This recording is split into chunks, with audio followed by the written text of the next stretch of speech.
Welcome back into the WCNC Live Impact News Studio. I am WCNC Charlotte Sports Director Nick Carboni, and we are just a few weeks away from the NBA Draft. And each week leading up to Draft Night on June 25th, we are going to bring you expert analysis and dissect what the Charlotte Hornets could, should, or would do on that night in Brooklyn, New York. We are tipping things off with a huge guest. We got Rod Boone, beat writer from the Charlotte Observer In, or as I like to call him on Twitter, and I don't know if he likes it or hates it, Dr. Boone, because you are just reporting on injuries left and right. Is your medical knowledge vastly better than it was like 4 years ago now? For sure, and that's not a good thing because as a sports writer, you want to be able to just write about the actual games and analysis, but to actually break down injuries is not my thing, man. So let's actually have an injury-free season for once with the Hornets hopefully coming up in 2025-26. Well, not only are you around the Charlotte Hornets day in and day out during the season, but you were at the draft lottery, correct?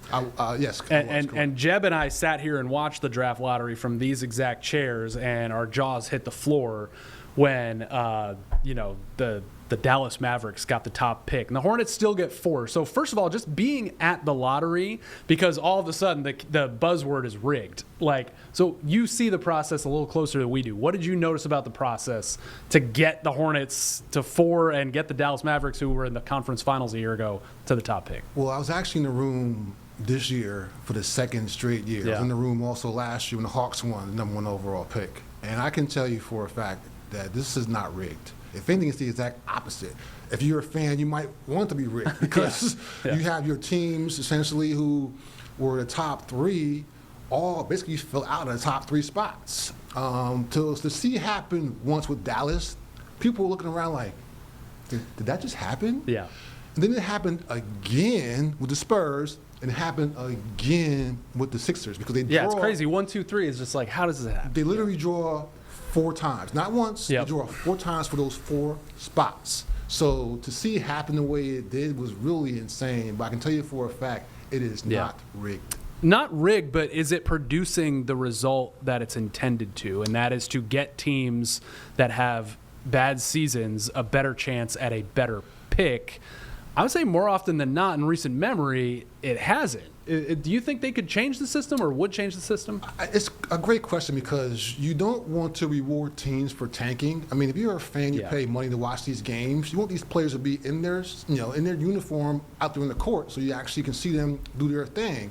But when that doesn't happen, and as you said, you just see things kind of go the way they are right now, it's kind of a tough situation for everybody all around, man. But I just think that the draft lottery itself, as you mentioned, when you have teams like the Hornets, small market teams, who essentially build their team through the draft, and if you don't have a good season, and you're not tanking, but you don't have a good season, you look to the draft and say, you know what, okay, we have a top 3 or 4 pick, hopefully 5.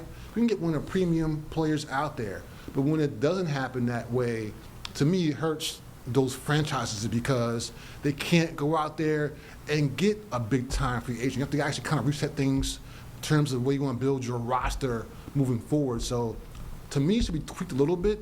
I'm not sure what the exact answer is, but I don't think if you're like the last team in the lottery, you should actually have a chance of #1 pick. To me, it's a little bit crazy. Yeah. All right. So there's always gonna be the sting of not getting the #1 pick again. Especially, it seems like it always happens to the Hornets when there's a generational player out there, from Anthony Davis to Victor Wembanyama now to Cooper Flagg. It stings, but you got to get over it by now. I mean, on June 25th, you got to be over it. And they did get a top 4 pick, and Washington can't say the same. Utah can't say the same. So, what are your overall thoughts, and we'll dive into some of these guys, on that range of the draft, like 1 through 4, 1 through 5? It's funny, I actually was doing some research before I came here on something I'm actually going to write. It's going to post next Monday on the Observer website to kind of actually look at the #4 pick the last 10 years or so. Yeah. There's some names on there you probably wouldn't imagine, but there also are a couple of good players on there as well. So to me, it's right on that fringe area, depending on what draft you're looking at. But the Hornets in this draft, as being one of the deepest drafts in a while, especially compared to last year. #4 is you can find somebody that can actually help you and be a nice long-term fit. It should not be hopefully a bust. Yep. So, okay, no chance at Cooper Flag. I love all these articles that are being pushed out by national websites like trade for Flag. Like, that's not going to happen. that is like the most blatant and bold clickbait I can imagine. Unless you're going to tell me you think Dallas is going to trade that pick. No way, right? I saw one just headline that says something like, you go on Google, these different sites, you open your phone up and it says something like, Texas team will land Cooper Flag from rivals. So I'm like, what are you talking about? We man? know which one it is. What are you talking about, dude? Like, they're not trading that guy at all. When you lose Luka Doncic in terms of trading him away to the Lakers for Anthony Davis, you take all that flack for what you got coming back. Yeah. You basically have this guy, Cooper Flag, fall into your lap. You are not going to trade that pick at all. All right. So the next best thing seems to be Dylan Harper. Do you think he is like the consensus number 2 player? And is there any way the Hornets could walk out of that draft with Dylan Harper, whether it's a trade, or do you think he could fall just a few spots and be available? From everything we're seeing so far, he's like the number 2 pick, but it depends on if the Spurs believe that he can play together in the same backcourt with De'Aaron Fox. And then people talking about, having a 2-point guard kind of like backcourt, and it works in certain areas, certain teams. But if the Spurs feel like he's the best player available, he can fit in their scheme, they're going to grab the guy. But in the same regard, if you're the Spurs and you're almost trying to win, not now, but you're kind of one play away from winning, potentially getting to the deep playoff run, maybe that pick is traded to somebody who can actually say, you know what, let me go out there and trade this pick to get a player who can actually help me right now. So the Hornets probably can't get to number 2 in my mind. I was going to say, do they have what the Spurs would want? Probably not. And if you do, you got to give up way too much to get that. So just hope that at 4, the player you still believe is a top 5 player can be a premium pick for you that you can help you again long term. All right, so the next 2 names that are in order on most lists, and I think there's some guys that can move their way into that top 4. But you're talking about Dylan Harper's teammate at Rutgers, Ace Bailey, and the guy that's really most connected with the Hornets right now is VJ Edgecomb from Baylor. Now, outside of Cooper Flag's like the complete package, right? Like, there's not a lot of flaws to his game. Nobody's a guarantee coming into the NBA. But it seems like everybody else is like, hey, they're good in this area they need work on. Absolutely. So how would you kind of evaluate Ace Bailey and VJ Edgecomb when it comes to fitting in with the Charlotte Hornets and what their potential would be? They're both in that same one, as you mentioned, where they have good things, but they also have a couple of, I wouldn't say flaws, but stuff that they actually work on your game to actually be an elite NBA player. For Ace Bailey, it's probably not only getting stronger, but being able to show you can play inside and outside. You can play all 5 spots. And can you guard the point guard? Can you guard the shooting guard? Can you stay out of foul trouble? Can you hit the 3-pointer? Like, to me, I want to see Ace Bailey be that all-around player. And with VJ Edgecomb, talking about him, it seemed like right now, his defense is ahead of his offense. So he's a player that you want to be a 2-way player eventually, but right now, defense is his thing. But if you're the Hornets, to me, you need players like him because defense is what Charles Lee, the coach, preaches first. Yeah. He wants guys who will go out there and not only compete on that end of the floor, but make sure that they're talking the right way, following the right scheme, just doing stuff that actually that he wants, because he feels like defense is how you're going to win games in the NBA. He's done it with Milwaukee, with Boston. So the Hornets have to actually have somebody come here who can play defense. So VJ could be that guy. But again, you're right. A couple of players in that 3, 4, 5 range have stuff you want to actually see them improve upon to be an elite level NBA player. Yeah, I mean, would VJ Edgecomb walk in the door as the team's best individual defender? Team defense in the NBA is a different thing, but I mean, and he's at least got, a mentality from a rookie. Could that be what rubs off on some of these guys? That's a good question. I mean, thinking about the last couple of years, the best guy on the team's probably been defense-wise been Cody Martin. Mm-hmm. And he was banged up a little bit last year or so, and then this year he got traded at the deadline. So that's a good question. I mean, it could be the case. I guess it depends on what you think about, Brendan Miller, and if he can be that 2-way guy as well. But with BJ, as I said, he's known to be like a defender. So he could come in here right away, be the number 1 guy you put out there to try to not stop players in the NBA, but at least kind of slow guys down from scoring on you up and down the court every possession. We talked about this a little off camera, Rod. In years past, NBA workouts, we'd be over at the arena. And I know they don't have access to it right now. Mm-hmm. So what's going on with the workouts? Are they happening? Where are they happening? Why aren't you and I there? Like, is this a Hornets thing under this new guard with Jeff Peterson and the ownership and Charles Lee, where we're just not there? They're definitely happening. I know for a fact they're happening. Mm-hmm. I'm getting notes from different people, agents let me know that players are over there. So they're definitely happening. And as you mentioned, previously, before last year, so with 25 to 24 to 23 previously before that, we were able to kind of go these workouts. They would tell us they're going to be there. Sometimes they would open them to us to actually not watch them, but when the workouts get the tail over, end of it. Yeah, when the workouts are over, the guys are probably shooting free throws or something like that.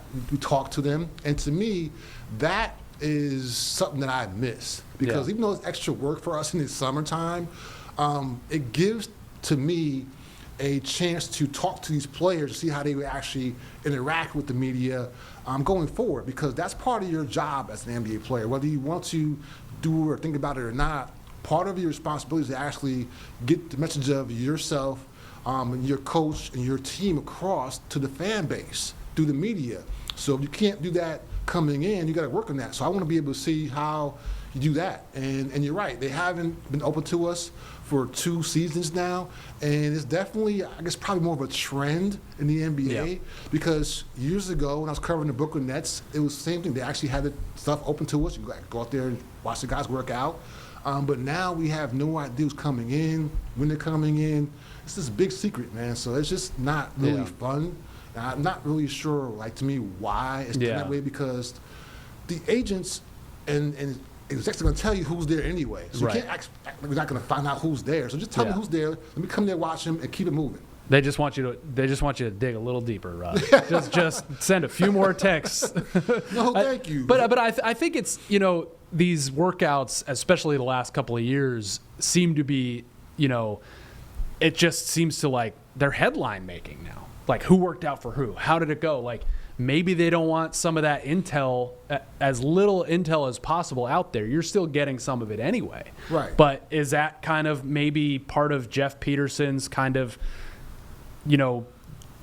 MO as president of basketball ops to kind of keep things really close to the vest? Have you kind of found that to be true otherwise? Absolutely. I think so, because he comes from the Brooklyn Nets way of life, which was under Sean Marks. Mm-hmm. And Sean Marks comes from the Spurs way of life. San Antonio has always been closed vest, doesn't talk about certain things. So to me, he just brought the same mentality here to the Hornets, and he just is more close vest and more buttoned up.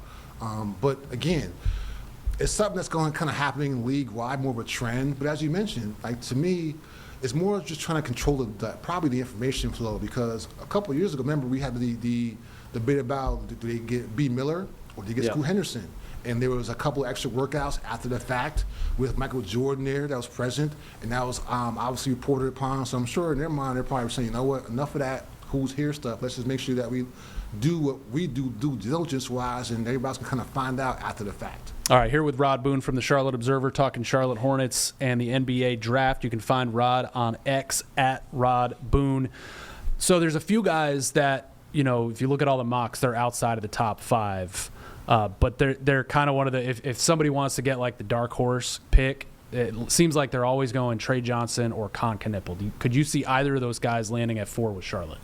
I could, only because, you mentioned Trey. Obviously, the Hornets met with him at the draft lottery and the draft combine in Chicago in last month in May. So he's on their radar, obviously. You figure he's a player who can come in here and, again, score the ball, do different things for him. And then you mentioned Knipple. I mean, he's, Duke guy. You talk about guys like that, these different players who could fit here. Again, the Hornets have so many different, I wouldn't say needs, but when you're a team like them, you want to get the best player available. So if you feel like those guys are the best player, then you go out there and you get them, and then you figure out how they're going to fit in later on. Because this team at this point, to me, as you mentioned earlier, stuff I've written so far, the roster itself, there's very few players on there who are considered untouchables at this point. Maybe years past, you could say maybe a couple guys were, but right now, I don't think so. So to me, It's more about getting the right players. Sure, those guys can definitely be there at forward. The Hornets feel like the best player available, and they'll go out there and grab me because to just get a player for need position-wise, this point, to me, doesn't make any sense. Get the best player available. And listen, if you're not getting Cooper Flagg, the next best guy on the Duke Blue Devils is Con Knipple or Common Malawach, which, I mean, depending on what happens with Mark Williams, he could be a fit too. Absolutely. But when it comes to Knipple, do you think he would be – does that seem to be more of a drafting a player that can contribute for a while instead of drafting a player that could be an all-star, like a perennial all-star? Yeah, I mean, that's a good question. The Duke players, you kind of always sometimes wonder how they're actually going to pin out in the NBA because when they're at Duke, they're part of this big mega machine. And, you know, Coach K back in the day, he had these guys playing as a unit.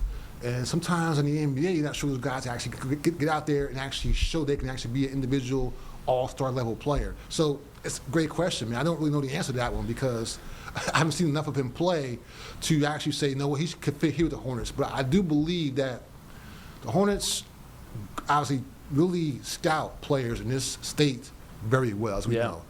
Guys from Carolina usually end up on the roster at some point, whether it's two-way player, summer league. So I can definitely see a Duke guy being a part of the Hornets regime because obviously, you know, it's all about basketball here in Carolina. We know about that right now, man. Okay, so you just posted an article this week about just off-season, and you broke it down by each guy and their contract situation, as you said, like who's untouchable. I think the untouchables were Brandon Miller, maybe Grant Williams. Yeah. There's two guys. There's really one guy. Yeah. It's Brendan Miller. Yeah. Grant is obviously hurt. It's because he's coming off an injury. And then Tijon is not. Right. He's not untouchable, but you can't get value from him right now because he didn't show you enough as a first round lottery pick last year. So like the pick of Tijon last year told us then where Jeff Peterson and the ownership thinks they are in this timeline. And it doesn't always match up with the people that hit you up on X, right? Because like they think they're a lot further along than that. So what can this draft and who they select at 4 tell us about where they really think they are? It's going to tell you if they feel like this is going to be more of a long-term thing or somebody can actually come in here and contribute right away. Because with Tijon, as we saw last year, when you draft a player who most people didn't really even know about in terms of the average fan. Like if you're a draftnik, if you're somebody who studies these players, you knew about him, I'm sure. But for him to be so young and so raw, and to have him come in and contribute last season probably more than he was going to initially be counted upon, it obviously benefits him and the team, but he wasn't supposed to actually be a part of the real roster rotation last year. So they draft somebody like a VJ Edgecomb or somebody of that nature, Ace Bailey if he falls in that 4 or whatever.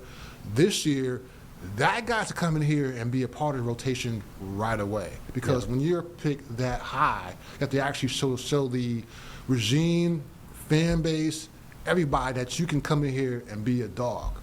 Because if you don't do that right away, you start getting that dreaded B level about being a bust. So I think they draft somebody, again, who like a BJ or somebody who can come in here and help them right away. It shows you their vision. If it's more of a, I would say a project, somebody who actually probably can be more of a long-term vision thing, that'll also show you where Jeff Peterson and company are thinking right about now. Rod, the NBA is such like an instant gratification, make the big move right now and make the big headline right now league. Are the Hornets ready to make that big move, make those big headlines, or do you think this regime kind of wants to see, and as much as fans may hate to hear that, coming off 2 seasons where they struggled to hover around 20 wins or even get there, is it still an off season away where they're going to think about making those franchise-altering moves, especially because you don't have Cooper Flagg walking through the door? Yes, I think so. I think you're like a year or so away from trying to bring in some big-name player that makes you like that next-level type team where you can be a playoff team maybe every season for 3 or 4 years. And that's their goal. They've talked about that for a couple of years now, from Rick Schnall and Gabe Plotkin and new co-owners on down to Jeff Peterson. They don't want to make moves to make the team a playoff team for just 1 year, even 2. They want to make this team a good team for years down the line. I mean, they won't come out and say it, but the Miami Heat our division rival, came in the same exact time as they did. Yeah. And look at what they've done compared to the Hornets. The Hornets haven't been to the Eastern Conference Finals not even once. Yeah, it's crazy.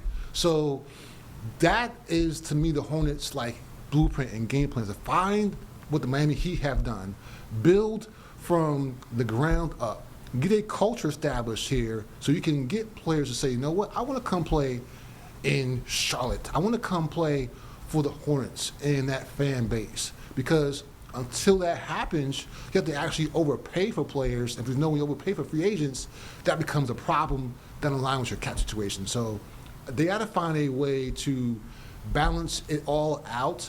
But to me, the drought, it has to end this season coming up for the fans to really feel something. That doesn't mean go out there again and make major moves. Just get to the play-in tournament at least, please. Stay healthy. Stay healthy. Just start with the small goals to show that you can actually build this thing up the right way and be something that you want to sustain beyond just 1 or 2 years. Well, I know Miles Bridges is lockstep there with you because he tweeted the other day playoffs with the flexed arm emoji. And you listen, everybody's getting caught up in watching the Knicks come up onto the scene and the Pacers and the Thunder making the finals. Is this roster, and we're just going to sit here on June 5th and assume health, even though we probably can't. Without the Hornets. Is this roster, with the right lottery pick, capable of making the play-in? I mean, I think so. I felt that way the last couple of seasons, honestly. But just every year, it's the same thing. Injuries. I mean, think about it. Last season, before we even got to training camp, we're at media day, and we say, oh, Mark Williams is hurt. And Mark Williams didn't play until December. So he's out for almost an entire year. So to me, the Hornets have the talent to at least be a play-in tournament type team. Now, can you get to 7, 6, above that? I don't know. But they definitely have the talent to at least be a play-in tournament team. You have LaMelo Ball. You mentioned Miles Bridges. Brendan Miller is a good two-way player. When Mark Williams is healthy on the court, he's a double-double. To me, it's just waiting to happen. So I feel like they have the players. It's just more about, can you get maybe one guy to compliment you here, or can you get a nice little piece here? They should be, to me, at least minimum a 9-10 seed next year. And at that point, you kind of figure out where you go from there, because if you can figure out, okay, you know what? All right, we're one play away from being a 7 or 6 seed, then you go out and make that move, maybe at the trade deadline. All right, when they make the play-in this year, Rod, we'll manifest it. Is Mark Williams their starting center? That's a great question, man, and I don't really know the answer to that question. And it's something that we'll know sooner than later, because to me, they have to answer that question right away. Yeah. Both sides that I've written previously have talked up a good game. The Hornets have been really good to Mark since he's been back. Mark has been a good soldier. But you gotta feel like at some point, if you're Mark, hey man, I can be traded again tomorrow. They traded me once, why not do it again? And if you're the Hornets, maybe a team out there sort of trading what happened and feel like Mark Williams can actually put them over the top. So maybe they give something comparable to what the Lakers gave. So it's really a great question, man. I'm not sure that, put it this way, I don't see Mark Williams and Yusuf Nurkic both being on the roster, because it just doesn't work money-wise. It's too much money to type in that one spot. So, but we'll know about a month from now once things get kind of cranked up here in another few weeks. The obligatory question, and now, first it was Chandler Parsons trying to get LaMelo to the Clippers, and now didn't LaMelo's brother say it? You wrote in your article. Yes. I mean, everybody wants to put LaMelo in the top 3 markets in the United States, and on the Clippers for some reason. I think he'll be here this season. If you feel differently, let me know. But what is this team? They're going to be evaluating his health, obviously. Do you still feel like this is the long-term point guard for the Charlotte Hornets? That's another great question, man. I think, as you mentioned, we'll know the answer to that this year. It's with a new regime in there, this is the second year of his max rookie contract. It's like they probably want to see him do what he can do. Because at this point, if you're going to pay somebody that much money, you have to get some kind of return on investment on your wealth that you're giving them. So with that being the case, if this is a non-playoff year again, if he ends up not playing more than 60-plus games, then I can see him being moved next offseason because when you're the Hornets and you want a star player like him to be around and build around him, if he's not healthy, what are we doing here? It's like you're doing the same thing over and over each year. So he definitely wants to be here. Like, people want to get him out of this market. Like, he likes it here. He likes the small town vibe. He likes the weather. It's not too different than it is back home in the West Coast. He can go out and have fun and not have to worry about people bothering him. He can be a homebody if he wants to. Like, he likes it here. He likes his best buddy, Miles Bridges, is here. Like, he doesn't want to go anywhere. So I don't think, like, he will force his way out. It'll be more about, do the Hornets feel that he's their answer long term? And if not, do they feel they can go out there and get something for him to reset the roster again, start building from scratch once more? One way the Hornets could really make some noise in the draft is to draft a point guard at 4. And it doesn't seem like that's the trend, but there's a couple guys out there, a kid from Oklahoma and the kid from Illinois, Kasparis Giacochonis, who's kind of a big playmaking point guard. Do you think there's any chance they draft LaMelo's position at 4? I don't think so. I mean, again, we talked about, I mentioned earlier, we talked about just, do you go out there and, like, get the best player available, or do you draft by position? And to me, draft by getting the best player available, because position-wise, they're going to make some moves. Like Jeff Peterson, if you notice what he's done the last year or so since he's been on the job with the Hornets, he doesn't just sit on his laurels and do nothing. He's going to trade for second-round picks. He's going to trade for a first-round draft pick. He's going to make some moves this offseason. So I don't think they're going to actually go out there and draft his replacement. And think about it. You got to remember, Trey Mann. We kind of forget about Trey Mann a little bit because he hasn't played since November, Thanksgiving. Looked good when he played, but then really it wasn't much. Yeah. So if he's, again, health, the knock on wood health thing once again with the Hornets, he could be the answer on the roster right there. So I don't think they'll draft somebody just to say LaMelo's not going to be next year. We're going to go get his replacement right now. But if they think, again, if the best player available they feel is a point guard, then go out and get him by all means. All right, last question, man. We talked about potentially trading up to 2. Probably not going to happen. Do you think there's any chance this team, balks at a chance to draft a top 4 player and trades back for assets? I don't think so. I think the only way to do that is if, again, you're trading back for multiple picks, obviously getting more than one pick in return, plus a player who can at least help you, again, right now. Not like some bad contract. Not some guys on the last year of his deal who could be like somebody who could flip. No, I want a player back who could help me right now, who has at least 2 years on his deal, because he won't be a free agent after the year. Like, to me, I want to be able to build, if you're the Hornets, that way. So I don't see him trading back unless the deal is something they can't, turn down. You have picks, and a player can come in to help you immediately. But right now, I'm not sure that deal's on the table. But again, with Jeff Peterson, know how he is, he's working on phones as we speak. And if they have something out there that they can do, it makes sense for them, like, he'll do without a doubt for sure. All right, I'm the Michael Jordan of saying last question and then asking another question. And listen, the Hornets shocked us last year with the Salon pick. The Panthers shocked us this year picking Ted Iroa McMillan over Jalen Walker. What would the Hornets do on June 25th that would shock you? Like Rod Boone stands up and throws his hands up in the air while he's eating his steak at the Capitol Grill on draft night. It would have to be, again, a major trade where you trade like this year's 4th pick and maybe like some other pick of yours for like some headline type player who can come in here and be like a 1B, because you have to have LaMelo 1A kind of, Miles is kind of like 1B, you kind of like have B. Miller as like kind of 1A, B, C. Yeah.